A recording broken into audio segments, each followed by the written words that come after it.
Sejam todos bem-vindos a mais um webinar do nosso canal Estratégia Falada. Hoje o tema é avaliação do ambiente externo de uma empresa. Se a gente observar, quando nós estamos falando sobre as questões do processo de administração estratégica, né, nós tínhamos lá a parte inicial, que seria a parte da missão, a parte dos objetivos. Após isso, nós teríamos duas partes analíticas, a parte externa e a parte interna. Então hoje nós vamos tratar da questão externa. Esse é um primeiro ponto, é um ponto inicial, e depois a gente vai fazendo ao longo dos outros webinários, nós vamos fazendo as questões relacionadas a todo o processo de administração estratégica.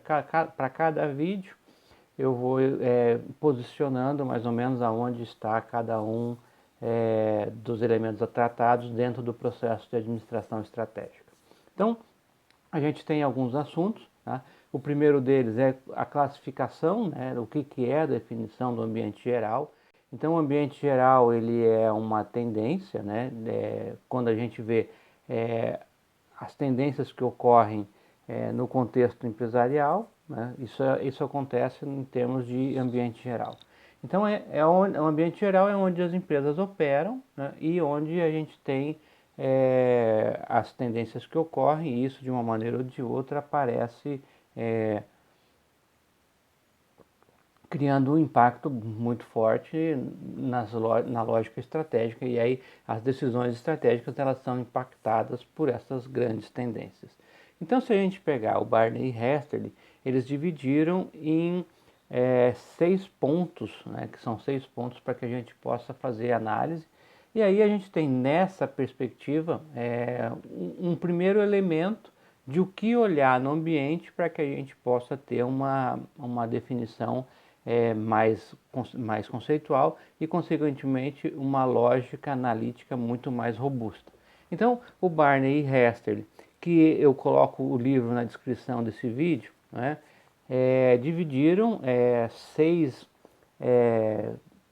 elementos que constituem o ambiente geral, né, conforme a gente está vendo na figura, e aí nós vamos tratar cada um desses. Então, de um modo geral, o nosso objetivo hoje é tratar do que é o ambiente geral e tratar desses 6 elementos que compõem o ambiente geral.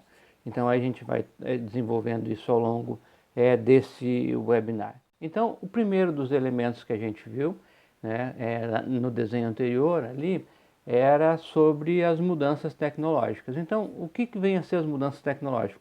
É toda a mudança que a gente vê em termos de tecnologia, que pode criar oportunidades diversas, como também pode criar diversas ameaças. Então, a tecnologia ele pode ser um elemento que vai fazer com que a tua empresa tenha uma sedimentação bastante grande na participação de mercado, como também pode assustar de maneira eficiente, de maneira mais eficaz, né, toda a perspectiva de atendimento ao cliente. Né? Então, nós temos ali, a gente pode explorar a tecnologia ou a gente também pode ser eliminado por ela. Tá? Então, o que a gente pode fazer? Né? Dentro da perspectiva da mudança tecnológica, talvez repensar a tecnologia, repensar a nossa estratégia em termos de desenvolvimento tecnológico. O segundo ponto que a gente olha quando a gente vai olhar o macroambiente, a gente está falando sobre demografia. Então, o primeiro ponto foram as mudanças tecnológicas, isso a gente está acompanhando no dia a dia, a gente vê quais são as tendências, a gente vê que são lançados novos produtos, que alguns produtos são descontinuados. Então, a gente tem as mudanças tecnológicas, depois a gente tem o segundo elemento, é a demografia. A demografia é tudo que a gente possa ter uma perspectiva sobre a lógica da idade, do sexo, do estado civil, da renda, né? E aí a gente pode ver, através dessas características individuais, né, algumas questões relacionadas a um padrão de compra. Né? Então, a gente pode observar um envelhecimento da população, consequentemente, quais são os reflexos disso na estrutura de produção e comercialização e desenvolvimento de produtos. Então, Se a gente pegar e analisar só sob a perspectiva da idade, a gente observa que, passados os anos, né, isso é bastante interessante a gente olhar a pirâmide etária, né, que se a gente observar ao longo dos anos, a gente tinha lá nos anos 70, a gente tem uma pirâmide com forma de pirâmide, depois ela vai se modificando ao longo dos anos, e o que vai acontecendo é que a base da pirâmide em termos de idade vai diminuindo, e a gente tem um alongamento tanto na idade quanto há uma perspectiva de aumento, né, da idade média da população. Então, esse é o segundo ponto que a gente precisa observar. Então, quando a gente faz a lógica da demografia, né, a gente tem uma perspectiva de criação ou descontinuidade de produtos que são atraentes para os consumidores, né? Então, se a gente observar, ali nós temos as figuras, né, da evolução da pirâmide populacional. A gente pode observar que há uma mudança no padrão, e se a gente observar também a tendência, né, nós temos uma tendência de que a base da pirâmide etária se diminua, né, e aumenta a parte superior. Então há um envelhecimento da população. E aí, quais são as grandes perguntas? Quais são os produtos que nós devemos lançar? Quais são os produtos que nós devemos descontinuar?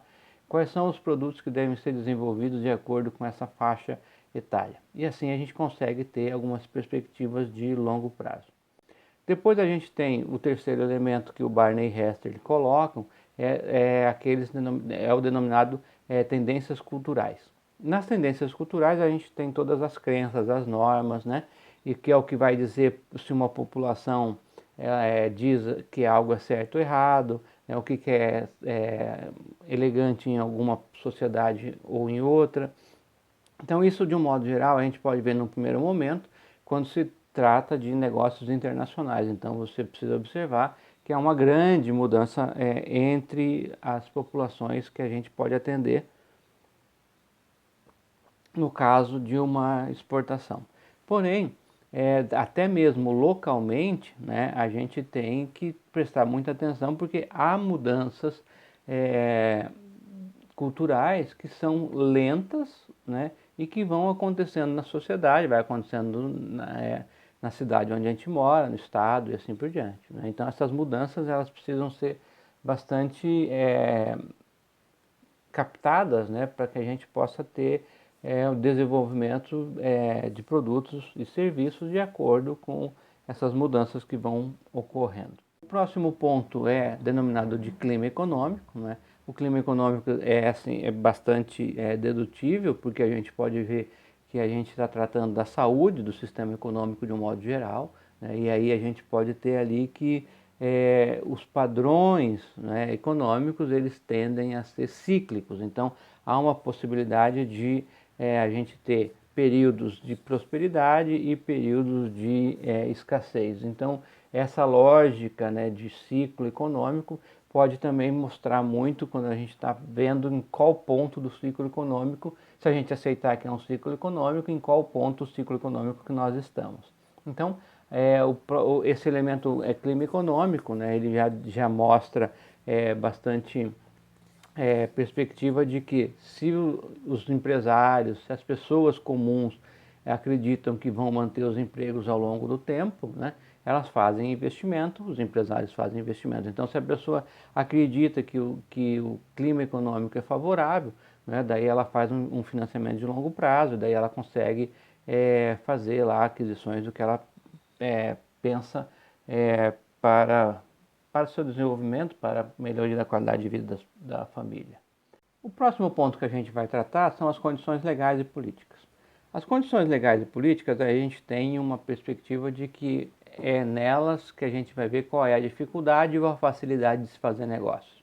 Alguns países têm dentro da sua estrutura legal uma possibilidade de facilidade na execução dos negócios, né? Então o que acontece? A gente tem um ranking, né, de liberdade econômica que a gente pode facilmente acessar na internet, e isso a gente pode fazer com que há uma lógica de que quanto maior a liberdade econômica, mais avançado está esse país nesse ranking. Então, conforme for a estrutura legal, né, de facilidade de se fazer negócio em determinado país, há uma possibilidade maior de você ter desenvolvimento de novos negócios, né? E aí a gente tem, por fim, um ponto importante que são os acontecimentos, o que o Barney Hesterly denominou de acontecimentos internacionais específicos. Nesse caso, a gente tem as guerras civis ou as guerras entre países, a gente tem o terrorismo, a gente tem a recessão econômica num país que é importante, né? A gente tem agora vivenciando,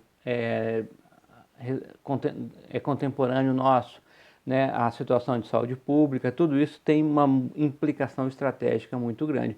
Basta ver as modificações em termos estratégicos que muitas empresas tiveram depois que foi declarada pandemia, né? Então, a gente tem implicações muito importantes para que a gente possa ter essas decisões estratégicas, né? Então, a gente chega ao final de mais um webinar, né? Eu fiz um webinar bastante rápido para que a gente possa, de uma maneira geral, tirar algumas breves conclusões que são: o ambiente geral é o contexto onde uma empresa opera, né? Então isso já está dentro da classificação lá, está dentro da definição de ambiente geral. A gente tem que entender o ambiente geral porque é nesse ambiente que a gente vai ter as ameaças e a gente vai ter as oportunidades. A gente tem normalmente, né, um impacto, né? O ambiente tem um impacto muito grande, né, sobre uma empresa, mas a gente tem que ter a leitura do ambiente de uma maneira macro, mas também a gente tem que ter uma leitura de um ambiente num ambiente local, né? E aí, consequentemente, a análise ambiental ela deve ter não só a perspectiva global, como também uma perspectiva local. Eu gostaria de convidá-los a se inscrever no canal, a fazer parte também, acompanhar pelo Instagram, a gente tem a conta do Instagram, e aí compartilhem esse vídeo com quem vocês acreditam que o conteúdo vai ajudar de uma maneira ou de outra no desenvolvimento de sua carreira dentro das empresas. Muito obrigado, até o próximo webinar.